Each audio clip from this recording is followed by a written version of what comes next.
Garcia said he was drinking alcohol during the Tank Davis camp. He was extremely sick, couldn't wait, and that he knew he was going to lose before the Tank fight even started. And that if he fought Tank again at 140 pounds, that he know he going to beat Tank Davis. Smash the like button, subscribe to the channel, share the video. Turn on your notifications. Don't forget to catch me live Monday, Wednesday, and Thursday night at 7:30. I'm also live every Sunday morning with the Singing OG KQKC Boxing Network. Sunday mornings, 9 a.m. Central Standard Time. And please join the channel as a member. We drop exclusive content for our members every single day. And I also ask that you hit me up if you want to debate. knockoutboxing86@yahoo.com is my email, or you can always just come by the channel when I'm live. We can debate right then and there. Listen, bro. Ryan Garcia did an interview on Fight Hype. It was a 2-part interview. We talked about the other parts of the interview yesterday when he was talking about Devin Haney, bro. Talked about that shit yesterday. But the second part came out and he's talking about Tank Davis. And I heard some of the craziest, nonsensical shit that I ever heard in my life, bro. And it's completely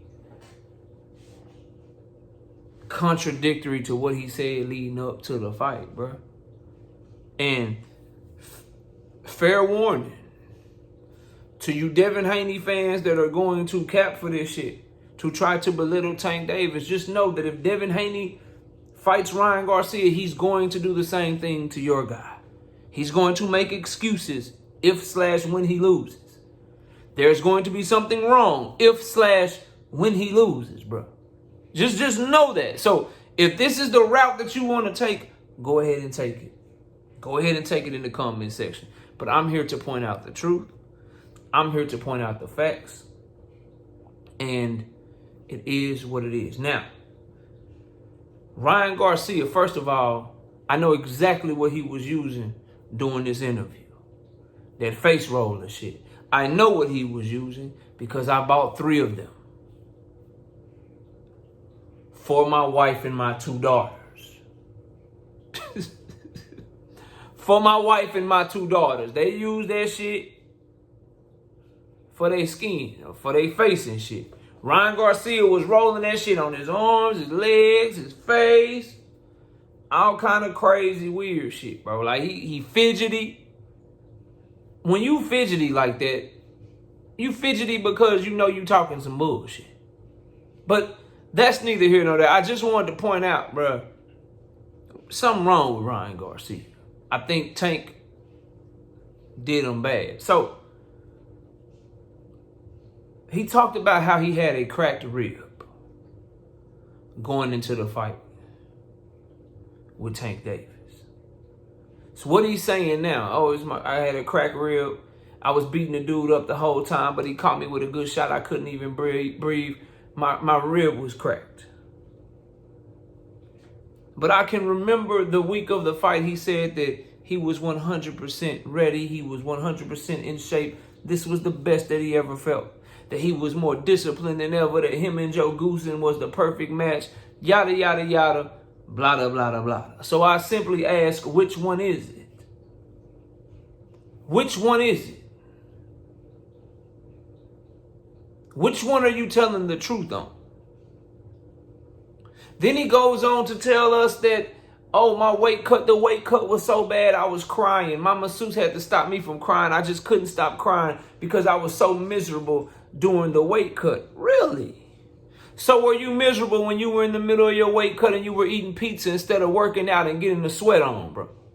On your media day workout. I need y'all to understand why this shit doesn't make sense and why you should be calling it out regardless of who you're a fan of. You have to stop letting people lie to you, y'all.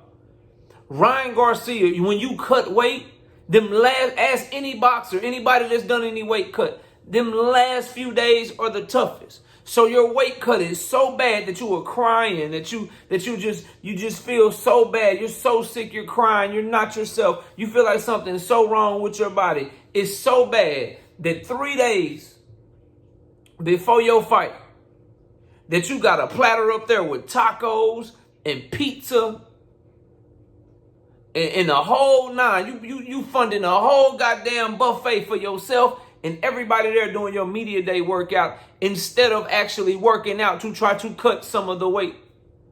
Your media day workout is a perfect time. Run on the treadmill a little bit. Get a sweat going. Do some shadow boxing. Do some mid work. Get on the heavy bag. It's a perfect time to cut weight while also meeting your media obligations. But your weight cut was so bad and you were so concerned that you were eating pepperoni pizza and had street tacos. Like, did we forget that this is what happened or something, bro? Like, are we supposed to erase that from our memory and now buy this bullshit because you're trying to sell us another fight? You're saying things that you know you're not going to do. You're talking up things that you know you are. You're not disciplined, bro. You're not disciplined. You're not dedicated to the sport. This is all a facade. It's all a facade, bro. But some of y'all will fall for it because you hate Tank Davis so much. You're going to use some of these talking points and you're going to say that Ryan was weight drained. Weight drained fighters don't eat pepperoni pizza and street tacos the 3 days before the fight. You know what they also don't do? He claimed I was drinking so much alcohol. I was drinking alcohol a week before the fight. So again, mind you, the last 7 days you're cutting weight.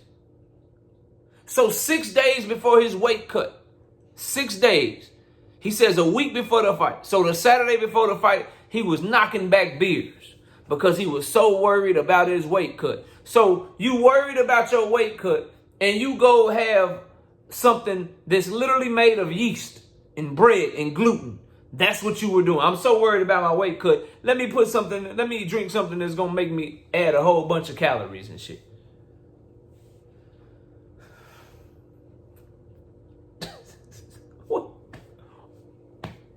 What? Dog. This man is giving you excuse after excuse after excuse.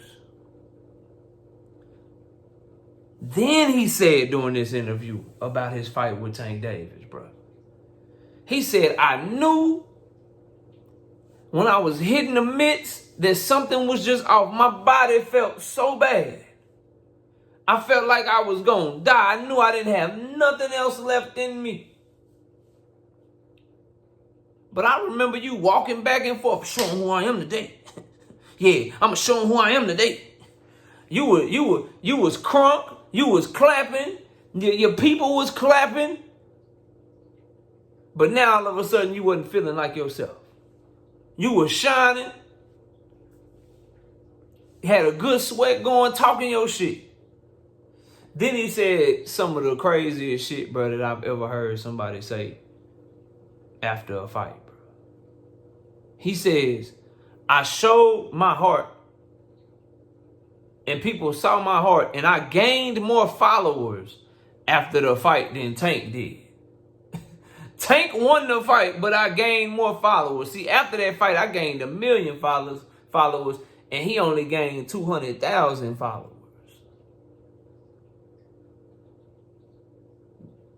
That's what you care. That's what you care about. That's what you're on, and you think that you showed your heart in that fight.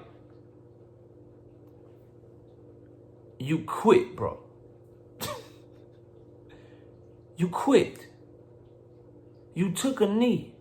You looked up at the ref counting to 10. You weren't hitting your head, so you didn't have a concussion. You weren't dizzy. You were in pain because of a body shot. And you looked up at the ref and you let him get the 10 and then you got up because you didn't want to be a meme. Because you knew it was a lot of time left in the round, and we all know what Tank Davis do to hurt opponents. You turn into a highlight reel. You probably was on your way to getting knocked down at least 2-3 more times and getting stopped. Just like 95% of the opponents before you. So you quit. How did that show people your heart, bro? So I'm gonna recap everything for you. He said he was struggling so hard to make weight and that he was crying and that his masseuse had to stop him from crying, and that he lost because he was completely drained in that fight. But at the same time, 6 days before the fight, he was knocking back beers, one of the most fattening beverages that you can have. 3 days before the fight, he was having street tacos and pepperoni pizza during his media day workout. That sound like somebody that was struggling to make weight to you? He said he had a broken rib. I had a separated rib. I separated my rib. And so I couldn't do nothing. My rib was separated. The press conference, he said, I'm in the best shape of my life. I'm in the best shape of my life. He thought the weight was an issue. We tricked him into it. This is the easiest that I ever made weight. Which one is it? So it was the easiest that you ever made weight, and then now your weight cut was so bad that you was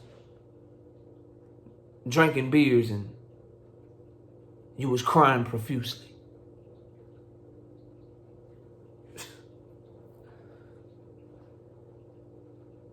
I simply ask, if all you are going to do is make excuses when you lose, if all your fans are going to do is make excuses when you lose, if all Tank Davis haters are going to do is make excuses when he beats someone, what is the point of him fighting them? And Tank Davis did what he was supposed to do with Ryan Garcia. But if he goes out and does what he is supposed to do, explain to me, what is the point of him doing that if all you're going to do is discredit him after? And you just wait, because most of the people doing it, you diehard Devin Haney fans and Tank Davis haters. I need you to understand something. If Devin Haney and Ryan Garcia gets made April 20th, and Devin clearly outboxes him, understand that he will not give Devin credit either. Understand that Oscar De La Hoya will not give Devin credit either. Understand that by not giving Tank Davis credit for what he did to Ryan Garcia and quit making excuses for that young man, when I'm clearly pointing out that he's lying to you and that he's capping his ass off, don't expect for people to give Devin Haney credit. That's how that shit go. Let me know what y'all think. Comment below, smash the like, sub to the channel. I'll see y'all soon.